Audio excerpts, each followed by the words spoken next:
Hoje vamos falar sobre o café. O café é uma bebida muito popular no mundo todo, mas afinal, o café faz bem? Ele ajuda a emagrecer? Quantas xícaras de café a gente pode tomar por dia? O café tem diversos componentes e o mais famoso seria a cafeína. E a cafeína foi descoberta no século XIX. E a cafeína, sabemos que tem efeitos estimulantes, né? Ela é conhecida principalmente por isso. E ela vai ter uma total absorção após cerca de 45 minutos do que a gente ingere o café. O pico de ação da cafeína vai ser mais ou menos entre 15 minutos a 2 horas, dependendo da pessoa.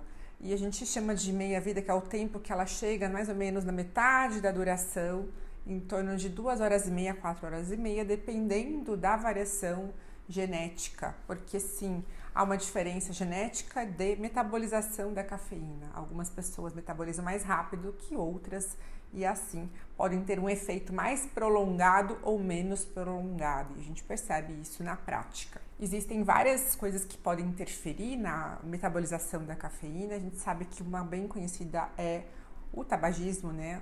O ato de fumar. O cigarro faz com que haja uma aceleração da metabolização da cafeína. E, por exemplo, a pílula anticoncepcional clássica, ela vai atrasar essa metabolização. Outra coisa que faz atrasar a metabolização é a gestação, né? As gestantes podem ter essa meia-vida que eu falei de 2 horas e meia, 4 horas e meia, de 15 horas. E aí é uma das precauções que vai ocorrer, que na gestação a gente muda as recomendações. Mas o café não tem só cafeína, ele tem outros componentes que a gente chama de fenólicos. Existe um componente que chama ácido clorogênico, que vai ser um componente que vai ter uma ação antioxidante, anti-inflamatória, então vai ajudar no equilíbrio do metabolismo. E tem vários outros componentes, incluindo até vitamina B3, que é a niacina, também é rico em potássio, entre outros minerais e nutrientes. Um outro componente do café chama cafestol. E ele vai estar presente no café, mas ele vai, dependendo da forma como é feito esse café, vai ter mais ou menos desse componente. E esse componente está relacionado ao colesterol. Existem diversos tipos de café, a gente sabe que vai depender muito de como é feito esse café, todo o preparo desse café, como que são feitos esses grãos. Quando você tem um café industrializado, pode ter mais ou menos qualidade, e tudo isso vai interferir na quantidade de nutrientes que contém nesse café. E existem também formas de preparo de café diferentes, né? Um bem conhecido é o café filtrado. O café filtrado, então, quando você faz essa filtragem no café, você coloca, ele fica mais tempo em contato com a água, você aumenta a chance de aumentar a cafeína presente nesse café, mas claro que depende da qualidade, e também você consegue retirar aí o cafestol, diminui bastante esse cafestol do café, que seria um componente que pode aumentar o colesterol ruim. Claro que em quantidades pequenas isso não é relevante, mas em quantidades grandes poderia sim afetar o colesterol. Já tem outros tipos de café que não são filtrados, né? Como, por exemplo, a prensa francesa, o café turco, que eles vão ter mais quantidade desse cafestol, por exemplo, né? Além de ter essas diferenças de quantidade de cafeína, né? O café expresso vai ter uma quantidade moderada de cafestol, e a cafeína acaba sendo diferente também, porque tem, teoricamente, menos tempo em contato com a água, mas ele é mais concentrado em café, então isso vai fazer com que não haja tanto mais cafeína no café expresso em relação a um café filtrado, porque também você consome uma quantidade menor, por exemplo, de café quando é um café expresso, né? Assim como um café feito na cafeteira italiana também vai ter diferenças em relação aos outros tipos de café, e também depende de como é moído esse café, se ele é moído mais grosso, né? Se ele é mais bem moído, então os grãozinhos mais fininhos, isso pode fazer com que haja variação na quantidade dos nutrientes do café. Se a gente quiser fazer uma comparação, mais ou menos quanto tem de cafeína, um café filtrado, uma xícara de café filtrado, costuma ter, em média, 140 miligramas de cafeína. E o café expresso também, mais ou menos aí 130 miligramas, mas tem café expresso que vai ter menos de 100 miligramas e outros que vão ter 200 miligramas, porque isso pode variar de acordo com a forma de preparo e o tipo de café. Assim como esses outros cafés que eu citei. Então, você pode ter cafés muito concentrados ou menos concentrados em cafeína. Um exemplo, por exemplo, a Coca-Cola, que tem cafeína, a gente sabe que tem cerca de 40 miligramas de café em uma lata. Existe também o café descafeinado, né? Mas será que ele tem cafeína? Ele tem sim, ele tem 97% menos cafeína, né? O café descafeinado foi descoberto ao acaso no início do século XX, por um acidente que ocorreu, que diluiu, o café ficou em contato com algumas substâncias e viram que isso fazia com que tirasse a cafeína do café, que eram solventes. E existe, então, como você tirar com solventes, mas também existe um método que eles consideram, muitos consideram melhores, que seria o método suíço, que isso foi descoberto mais ou menos em 1930, que você coloca ele hidrata esse café e tem uma forma de fazer isso daí certinho, que vai fazer com que a molécula de cafeína ela saia do café. E aí depois vai se ligar a uma molécula de carvão ativado e isso vai fazer com que não tenha tanto cafeína nesse café. E também não tenha substâncias solventes que possam fazer mal à saúde, apesar de hoje não se utilizar mais os solventes de benzeno que usavam-se no início, que seriam os que poderiam fazer mal à saúde de verdade. E quais seriam os potenciais benefícios do café?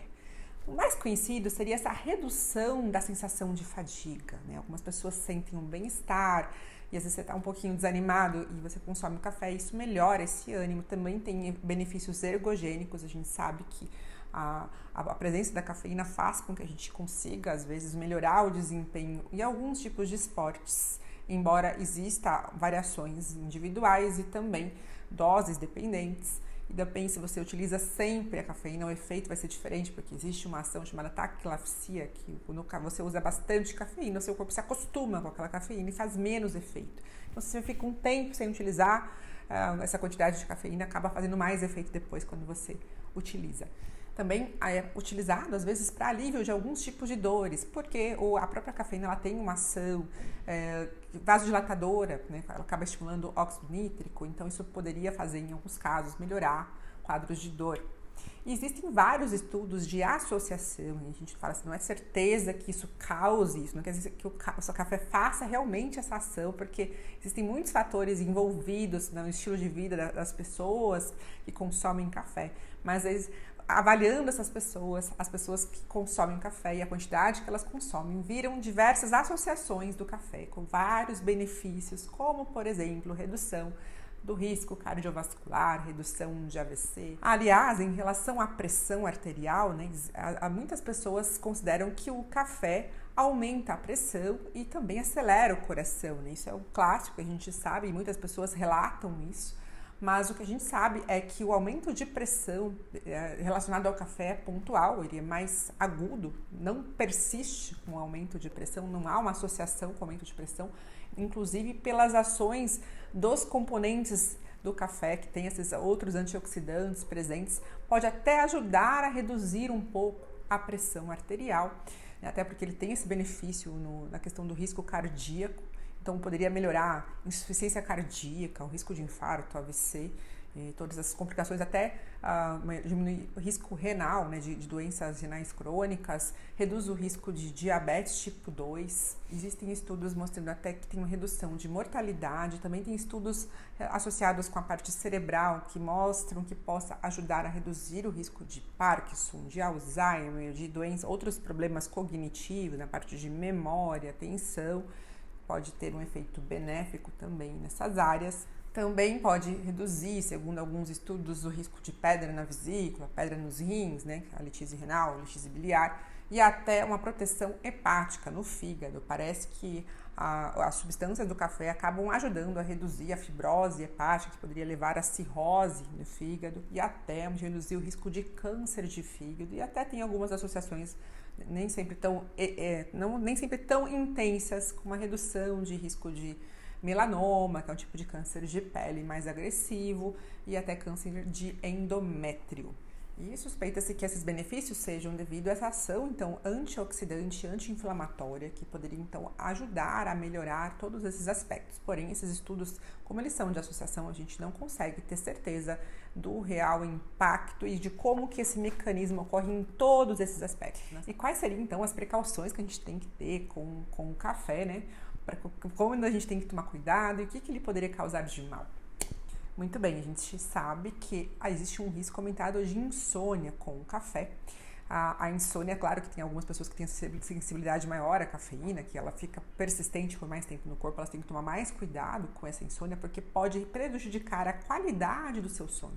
Então, talvez para pessoas que já tenham esse problema, tem que tomar mais cuidado com o consumo, principalmente excessivo de café. Claro que se você consome mais de 400 miligramas de cafeína, por exemplo, por dia, você tem maior risco de ter esse tipo de sintomas. Para quem tem ansiedade, também existe uma associação do excesso de cafeína com ansiedade. Então, não se recomenda consumir mais de 400 miligramas de cafeína para quem tem ansiedade.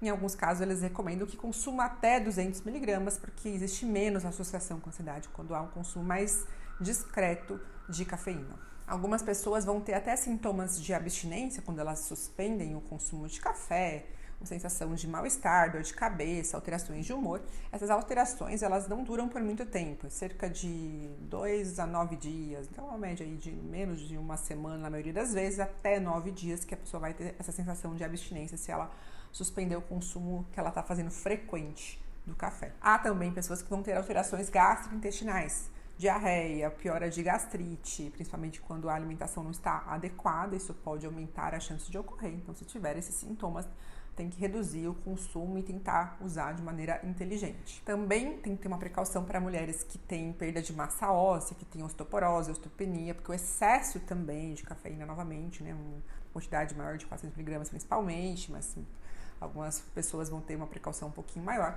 também pode aumentar o risco de perda de massa óssea. Outras coisas que as pessoas podem ter é a sensação de tremor, suor, tem pessoas que têm esse tipo de sensação.